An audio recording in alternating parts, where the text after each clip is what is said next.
Welcome back, dear listeners, to Supernatural Scotland.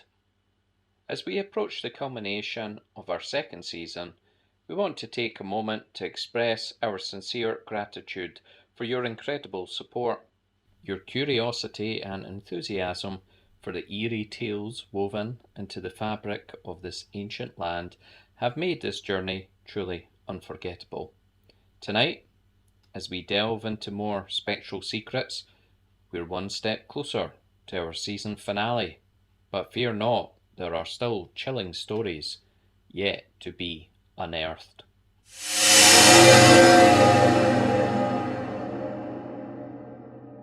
But before we reach that final chapter, the mists still cling to the forgotten places, and the whispers of the past echo with chilling clarity. Tonight, prepare to have your senses heightened as we venture into the shadowed history and lingering hauntings of a grand estate and a formidable sea-bound rock, before concluding with a poignant reminder of a darker justice. Our first spectral destination tonight lies in West Lothian, within the imposing walls of Kinneil House. Kinneil House stands as a testament to centuries of Scottish history, its origins stretching back to the 12th century. It served as a significant residence for the powerful Hamilton family, playing host to figures of great influence and witnessing pivotal moments in Scotland's past. Imagine the grandeur of its Renaissance architecture, the lavish interiors that once housed noble families, and the politics that unfolded within its walls. The house also holds a unique literary connection, having been the place where the renowned scholar and scientist Dugald Stewart spent his final years. But beneath this veneer of historical significance lies a more personal and tragic tale, one that has given rise to its most famous spectral resident.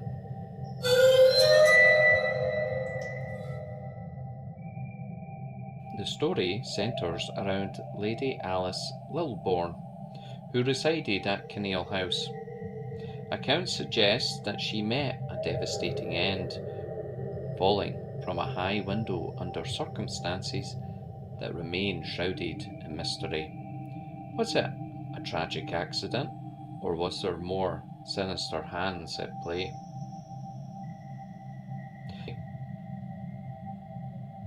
The lack of definitive answers has only fueled the legends that persist to this day, forever linking. It is the tragic figure of Lady Alice Lilbourne who is most often associated with the haunting of Kinneil House. Known as the White Lady, her spectral presence is said to manifest in various ways throughout the building. Many visitors and staff over the years have reported fleeting glimpses of a pale, elegant figure gliding through the corridors or standing silently by the windows, often on the upper floors near where the fatal fall allegedly occurred. Others speak of an overwhelming feeling of sadness that descends upon certain rooms, a palpable sense of sorrow that seems to cling to the very air. Unexplained cold spots, sudden drops in temperature, and the faint rustling of unseen fabrics have also been attributed to her presence.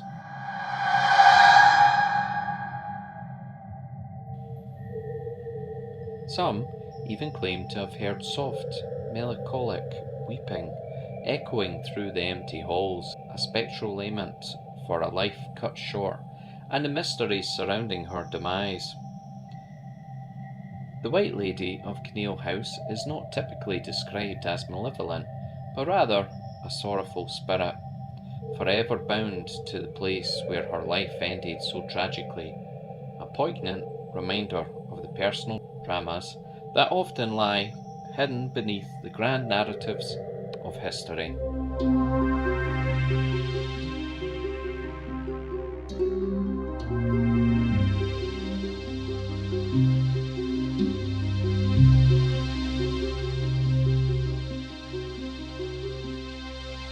Our second location tonight takes us to the dramatic East Lothian coastline and the imposing seabird-covered island known as the Bass Rock. Rising starkly from the Firth of Forth, the Bass Rock has a history as rugged and unforgiving as its physical form. It has served many purposes through the centuries, beginning as a sanctuary for early Christian hermits, drawn to its isolation and spiritual aura. Later, its strategic position made it a formidable fortress, and perhaps more grimly a notorious prison, particularly for those who opposed the Stuart monarchy, including Covenanters during periods of intense religious persecution. Imagine the harsh conditions endured by those imprisoned on the isolated rock, exposed to the elements and far from comfort.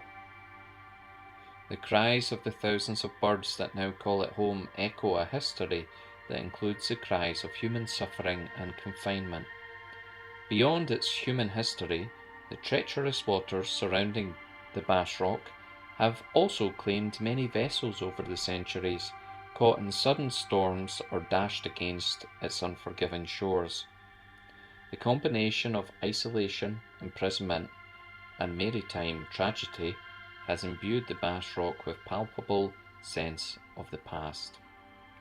Given its history of isolation and suffering, it's perhaps unsurprising that the Bass Rock is associated with tales of the spectral.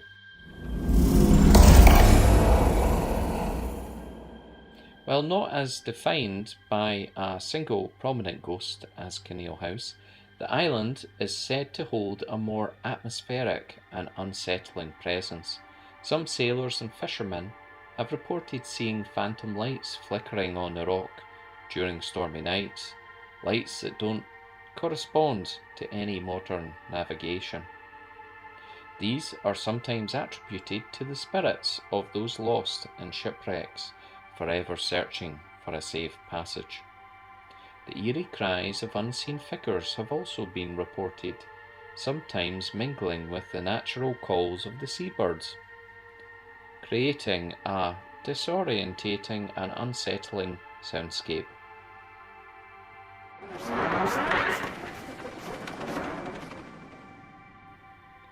Perhaps the most pervasive feeling is a profound sense of isolation and lingering sorrow, a weight in the air that speaks of the many who suffered confinement or met their end on or around this desolate outpost. The vastness of the sea surrounding the rock and the cries of its avian inhabitants seem to amplify any spectral presence, creating an atmosphere where the veil between worlds feels particularly thin.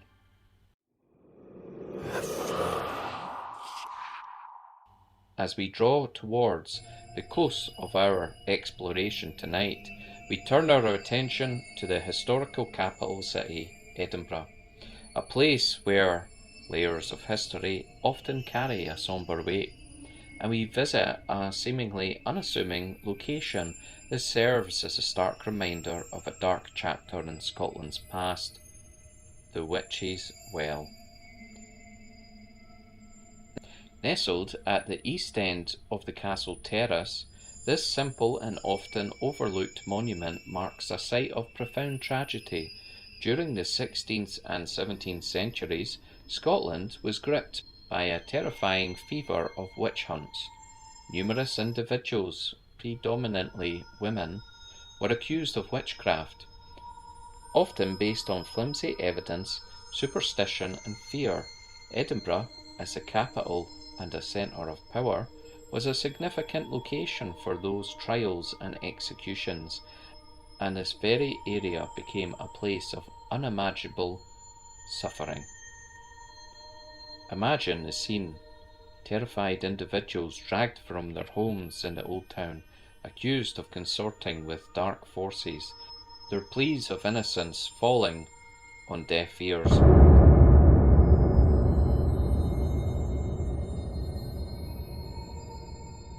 Here, in the shadow of the imposing Edinburgh Castle, Many of these unfortunate souls met their horrific end, bound and often subjected to cruel tortures within the Tolbooth prison or other holding places. They were ultimately burned at the stake or hanged on the public gallows.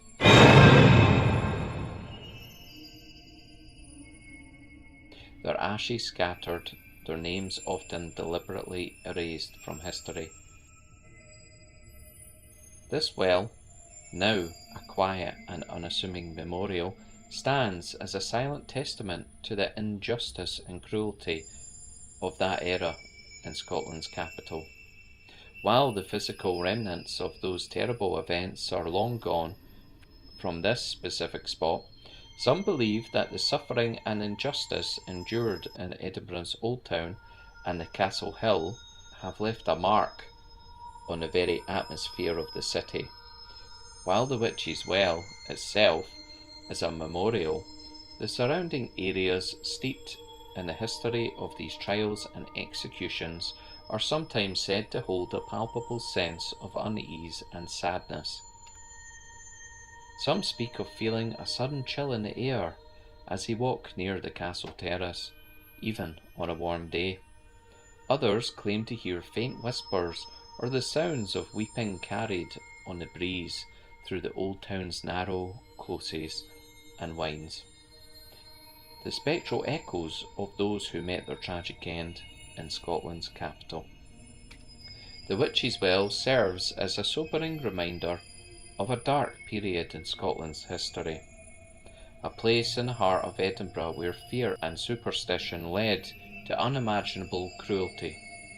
Though it may appear peaceful today, the weight of the past, the suffering of those accused and condemned in Scotland's capital, may still linger in the very stones and the air of the old town, a chilling testament to the human cost of fear and injustice.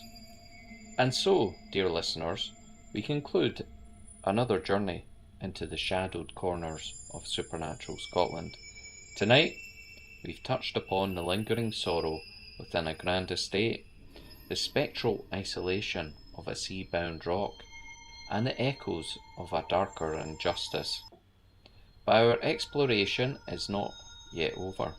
Join us next time for the final episode of Season 2, as we delve into one last chilling tale from this land, steeped in mystery and spectral secrets.